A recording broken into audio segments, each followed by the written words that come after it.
more than 372,000 Idahoans had asked for an absentee ballot. That translates to about a 42% voter turnout.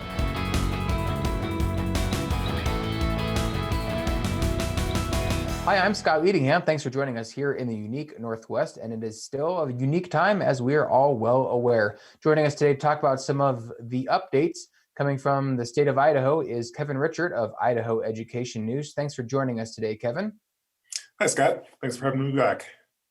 Good to talk with you again. So, Kevin, we start with a story that seemingly on the surface isn't about coronavirus. Hey, go figure, a story not about coronavirus, but indeed it is. The election in Idaho recently taking place, the primary election for the statewide offices that will be coming, of course, in November. And that was going to be just a normal primary election until all of this hit. And it turned suddenly to an all vote by mail election, which Idaho had not been doing. Washington and Oregon have been doing that for some time. So really, it is a little bit about coronavirus in that way. Every story is a coronavirus story this year.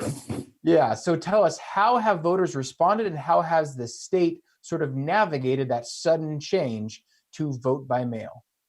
Well, it's been startling, Scott, because Tuesday was the deadline for voters to ask for an absentee ballot. When that deadline came and passed, more than 372,000 Idahoans had asked for an absentee ballot. That translates to about a 42% voter turnout. That doesn't sound great, perhaps, but that would be a record turnout for a primary election. If everybody turned in their ballot, that would be more than 100,000 additional votes cast in this year's primary than what we saw 2 years ago. That's really stunning, not just because you're making this switch to a vote by mail format, but you're doing it in an election year where, quite frankly, there aren't that many high profile races on the ballot. There aren't gubernatorial primaries like we had 2 years ago, where millions of dollars were being spent on the Republican and Democratic side of the ballot. There's no big statewide campaign or election that would galvanize the voters and generate a lot of voter interest. There's just been a lot of buzz about people wanting to make their voice heard, or at least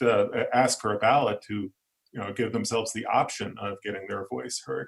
It's been really surprising. Obviously, it's not a very democratic state at all. The control of the legislature isn't about Democrat versus Republican usually, as much as it is, of course, about how many Republicans and what type of Republicans are sort of vying for control of the state legislature. So from your perspective, I wonder if that is really kind of the case going into the fall. What elements of the Republican Party are going to have control of the state house after November?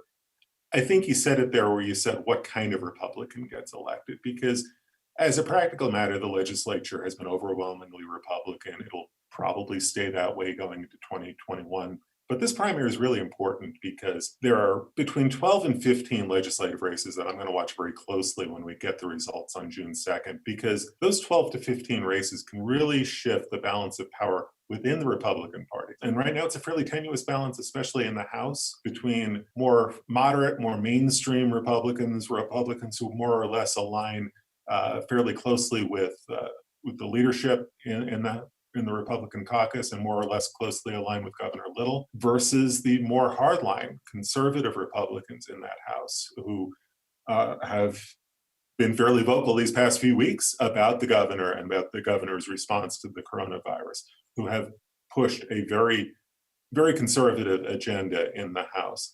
And who gets that balance of power?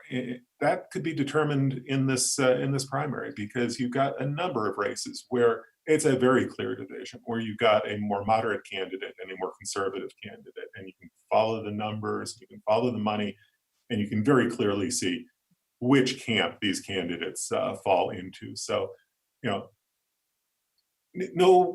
no big race at the state level, but these are elections in the aggregate that are going to have a pretty profound effect on the legislature going forward. It has been interesting to see over the last 2 months, and frankly, at this point, it feels like 2 years. Time has no meaning lately, but it was just about 2 months ago where you and I were talking on a similar note about the response of Governor Little to that point and how people were sort of criticizing him in some ways for not responding strongly enough at the statewide level, hadn't closed schools yet at that time, hadn't done a statewide shutdown yet at that time. And then things changed, of course. And then he started getting heat, not from people on the other side, but people from within his own party for going too far.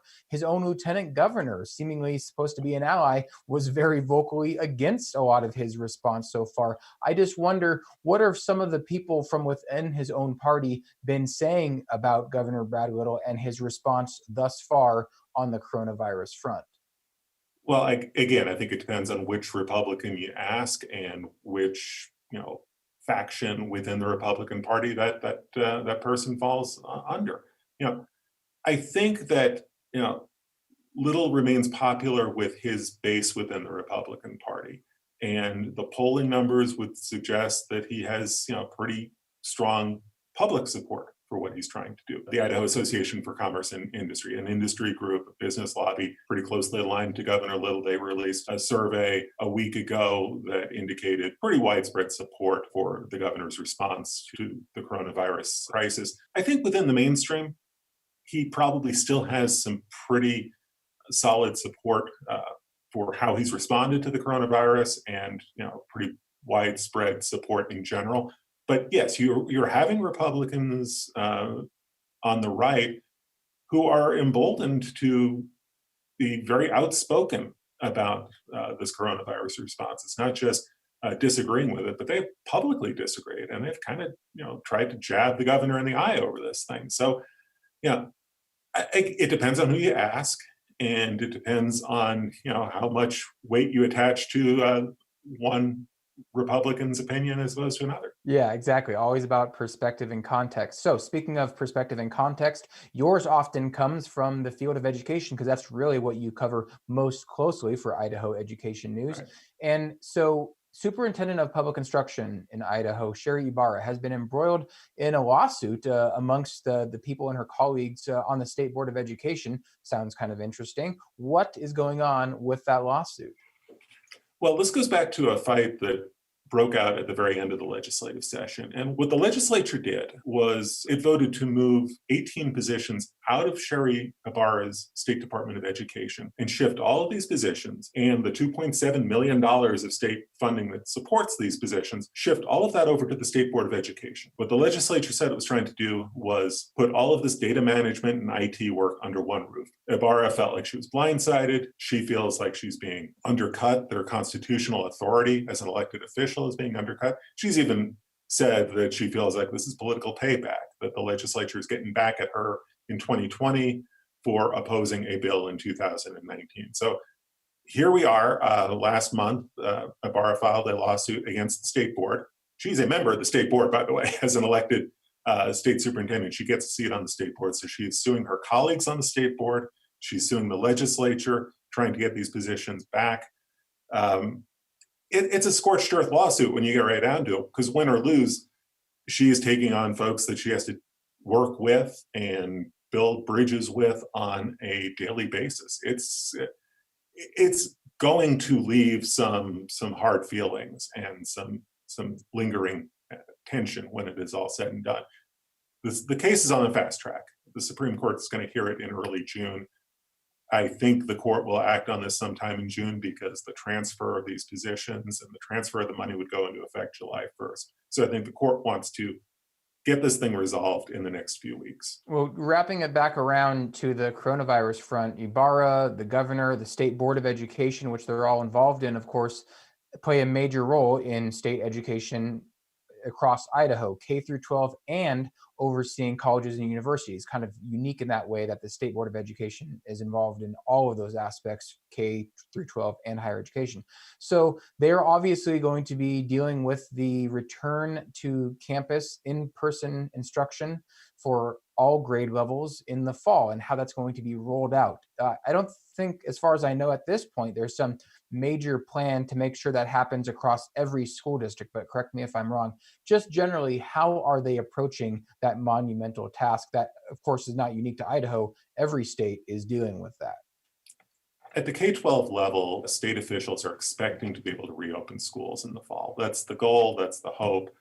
But as you hear the state board and as you hear the state superintendent talk about the fall, they are starting to put a little bit of a caveat to that. They're starting to say, well, we hope we can reopen, we hope we can stay open, but nobody knows what's going to happen with the coronavirus. Nobody knows if you're going to see a second wave in the fall. The state board and the state superintendent are on the same page on this, at least talking about, well, should we do some planning ahead about trying to come up with some sort of a computer system that we can make available to the schools to help them do online learning in a more systematic fashion than they were able to do this spring. Taking advantage of the fact that you've got the summer to maybe look at what worked and what didn't work in the spring. That's K-12. In higher ed, we'll see what happens there. There's been no announcement, except that the universities and colleges, again, they're hoping to reopen. They're hoping to have some sort of a in-person presence in the fall. But again, a lot can happen now between May and August. You can read more of Kevin's work on these and other topics at idahoednews.org.